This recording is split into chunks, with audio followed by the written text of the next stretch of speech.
بسم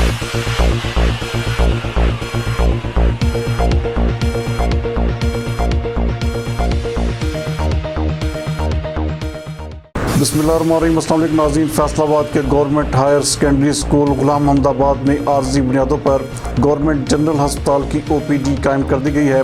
اس کا باقاعدہ افتتاح ڈپٹی کمشنر محمد علی کی ہدایت پر additional deputy commissioner headquarters Afifa Shadia نے کیا۔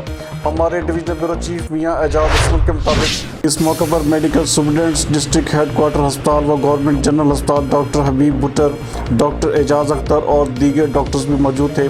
Government M C model higher secondary school میں قائم عارضی او پی ڈی میں مختلف امراض کے علاج کے لیے ڈاکٹرز بھی ڈیوٹی پر موجود ہیں، جو مریضوں کو چیک کر کے ادویات اور طریقہ علاج کے بارے میں آگاہی دے رہے ہیں۔ Additional deputy commissioner headquarters کا کہنا تھا کہ گورنمنٹ جنرل ہسپتال غلام محمدآباد کورونا کے مریضوں کے علاج معالجہ کے لیے مختص ہے اور لوگوں کو علاج معالجہ کی سہولت کے حوالے سے نزدیکی سکول میں عارضی بنیادوں پر او پی ڈی کو فنکشنل کر کے ڈاکٹرز اور سٹاف کی ڈیوٹیز لگائی گئی ہیں۔